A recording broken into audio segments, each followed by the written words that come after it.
Hey everyone, welcome to my channel. Today we'll be studying IELTS listening and specifically आज हम maps को देखेंगे जो IELTS listening में थोड़ा बहुत लोग कंफ्यूज करता है, ट्रबल करता है. So the contents are basic. उसके बाद प्रैक्टिस क्वेश्चन करेंगे और उसके बाद हम एक्सप्लेनेशन देखेंगे.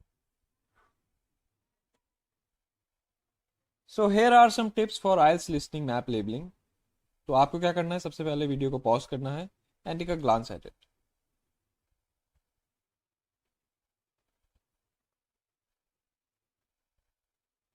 आई बिलीव आपने वीडियो को पॉज करके इसे पढ़ा है.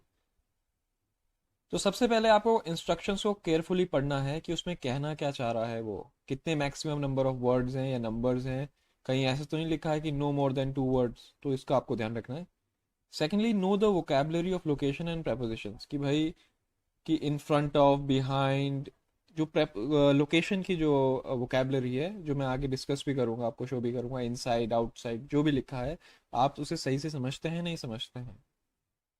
Thirdly, identify where the number start and finish, क्योंकि 15 नंबर अगर आपका क्वेश्चन स्टार्ट हो रहा है, उसे देखिए कि बॉटम से स्टार्ट हो रहा है, टॉप से स्टार्ट हो रहा है, क्योंकि 16 17 वही ऑर्डर फॉलो करेंगे. तो आपको लोकेट करना बहुत जरूरी है, कहाँ से स्टार्ट है कहाँ से फिनिश है.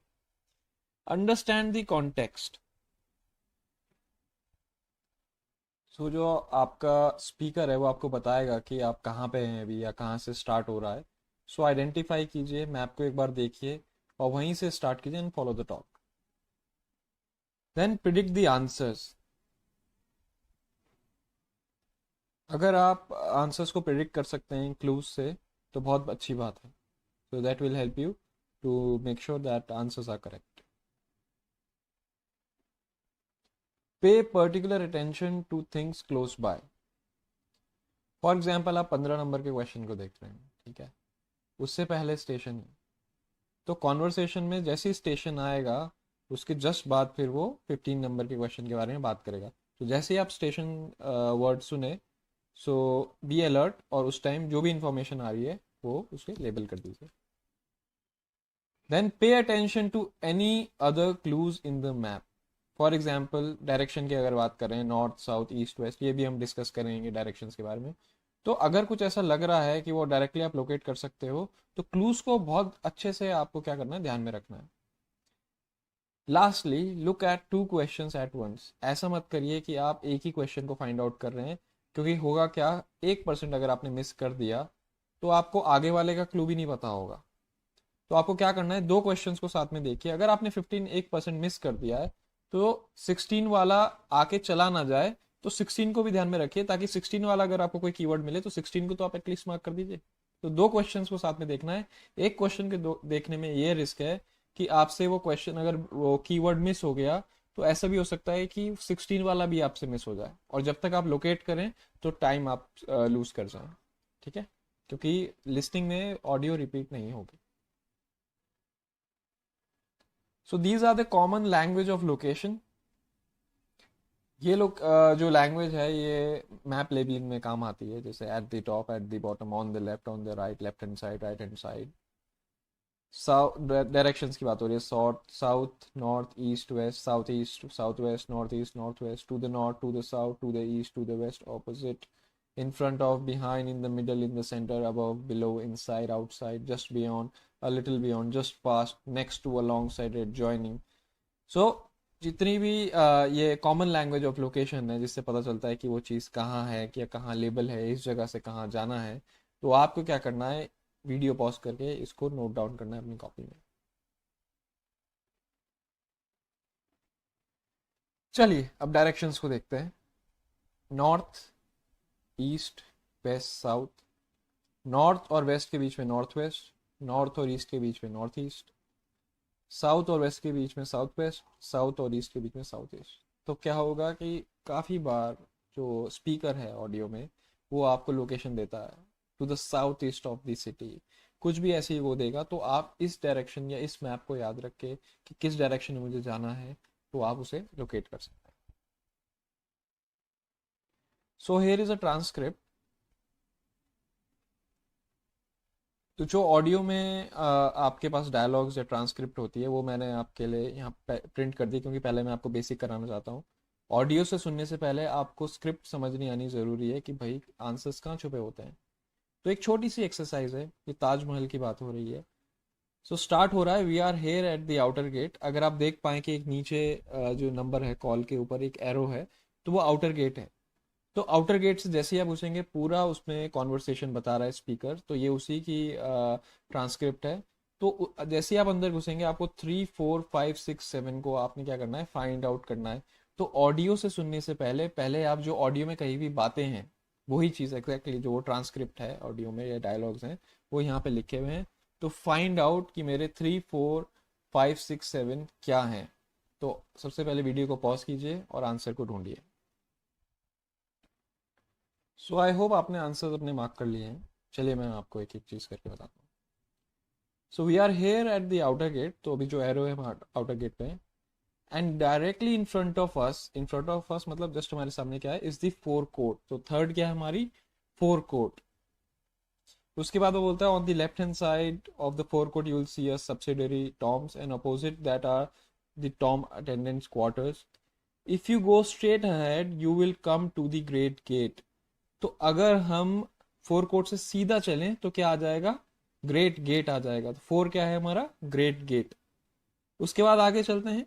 The gardens are divided into 4 sections by path which represent the 4 rivers of paradise. Midway where the path intersect, जहाँ पे चौराहा है या पाथ इंटरसेक्ट कर रहा है, जो मेरा 5 है, is a marble pond. तो 5 मेरा क्या है, मार्बल पॉन्ड है। in which mausoleum is beautifully reflected. Walking through the gardens, जब हम गार्डन से चलते हैं, and past the pond जब मार्बल पॉन्ड हम पास उसके बाद में, you will come to the mausoleum itself which has a marble dome 35 meter high. तो अगर मैं इस चौराहे मार्बल पॉन्ड से सीधा आगे जाता हूँ तो मौजोलियम खुद आ जाता है। तो 6 क्या है मेरा, मौजोलियम है। इसके आगे बढ़ते हैं। Each side of the building has archways which are framed by carefully chosen verses from the Quran in beautifully stylized calligraphy. To the left of this is the mosque. तो 6 के अपने, अब देखो डायरेक्शंस आपको अपने हाथ से देखिए। लेफ्ट में क्या है, मॉस्क है, और राइट में क्या है, you can find the guest house. तो 7 क्या हो गया आपका, गेस्ट हाउस हो गया। सो यही जो आपको स्क्रिप्ट मिली थी, ट्रांसक्रिप्ट मिली थी, ये आपको ऑडियो में सुनाई जाती है ऐसे ही। तो अगर आप पढ़ के समझ पा रहे हैं तो आप ऑडियो में भी पढ़ के समझ पाएंगे। सो वही जो मैंने आपको आंसर्स बताए, these are the answers, you can verify. Okay, next question जाने से पहले आपको एक चीज का बहुत ध्यान रखना है कि जब आपको एम्बिडेक्स्ट्रस होना पड़ेगा, कि क्या करना है कि आपको जो पेंसिल है आपकी, जब आपको वो बता रहे हैं कि इधर मुड़ना है उधर मुड़ना है, आपको पेंसिल नहीं उठानी है। जैसे जिस डायरेक्शंस में आपको जाने के लिए कह रहे हैं उसी डायरेक्शंस में जाएंगे तो बहुत इजी हो जाएगा आपके लिए कि आप लोकेट कर पाओ। जैसे जैसे उनकी डायरेक्शंस बोल रहे हैं वो फॉलो करते करते आपको अपनी पेंसिल उसी हिसाब से मैप में आपको लेके जानी है। चलिए एक और एग्जांपल देखते हैं। So this is an Olympic site. सबसे पहले आपको क्या करना है, आपको एक बार इसको देखिए क्वेश्चन को। I will give you 10-15 seconds to see the question and map, and then I'll play the audio. My bad.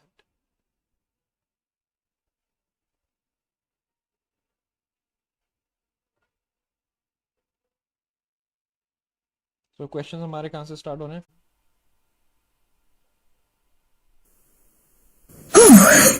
Well, here we are at the top of the tower, and we're going to look at the view from each direction.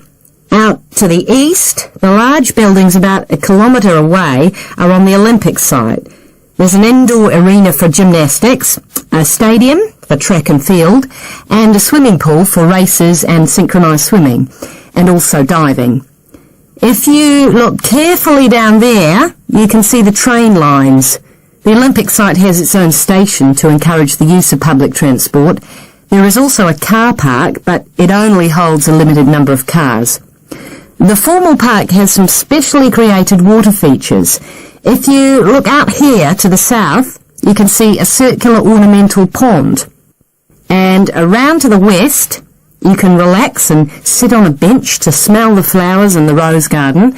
And finally, up to the north, if you look in front of you now, there's a lake with a small island in the centre.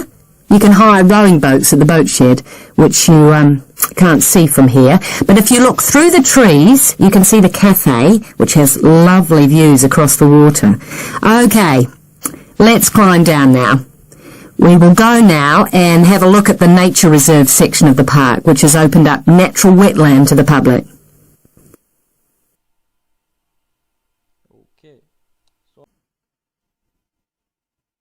Okay. So I hope आपने इसमें से answers find out कर लिए गए हैं. But अगर 1% आपने नहीं किए हैं तो ऑडियो को एक बार जो मेरा वीडियो है, वीडियो को थोड़ा सा आप रिवाइंड कीजिए और क्या कीजिए कि दोबारा से इस ऑडियो को आप सुन सकते हैं, क्योंकि ये प्रैक्टिस है. इसे आप 3 बार सुनिए, 4 बार सुनिए, अनलेस एंड अनटिल आपके आंसर सही हो, क्योंकि ये प्रैक्टिस है. सो आई डोंट माइंड कि अगर आप इसमें रिवाइंड भी करें और दोबारा से इस ऑडियो को सुनना चाहें. So these are the answers. 15 आपका कार पार्क है, 16 आपका रोज गार्डन है, एंड 17 कैप है. So I have one more example for you. So here is another example. आपको एक मैप दिया गया है और 3 आप पे फिल इन द ब्लैंक्स हैं. आपको लेबल करना है कि क्विल्ट शॉप कौन सी है, जितने भी लेटर्स हैं ABCD जो भी लेबल किए गए हैं. हैंडीक्राफ्ट म्यूजियम कौन सा है और स्कूल हाउस कौन सा है. आपको डायरेक्शन कंपास भी दिया गया है, तो आपको ये देखना है कि आप किस डायरेक्शन में कहाँ से स्टार्ट कर रहे हैं. तो ऑडियो को बहुत अच्छे से फॉलो करना है और इन 3 चीज़ों को आपको लेबल करना है और बताना है इन जो लेटर्स हैं उनमें से कौन सा इनमें से क्या है, कि क्विल्ट शॉप कौन सी लेटर में से है, हैंडीक्राफ्ट म्यूजियम कौन सा है, स्कूल हाउस कौन सा है. चलिए ऑडियो को प्ले करते हैं. All right. Those of you who want to go on the ride, please just wait a moment while I give some directions to the rest of the group. You'll notice that the Welcome Center, where we are, is located on the southwest corner of Elm and Main Streets. For those of you interested in doing a little shopping, on the other side of Main Street, you can see a wonderful quilt shop. These are handmade blankets, which are usually made from patches of leftover material. They make wonderful gifts, but let me warn you, it will be hard to leave that shop, so you may want to save that for last. The next street up Main is Ash Street. On the south side of Ash is a handicrafts museum worth a look. You'll be amazed at the variety of handmade crafts there. On Main Street, in the middle of the block past Ash, but before Oak Street, is a traditional one-room schoolhouse. Please be as quiet as possible and do not take photographs, as school is in session.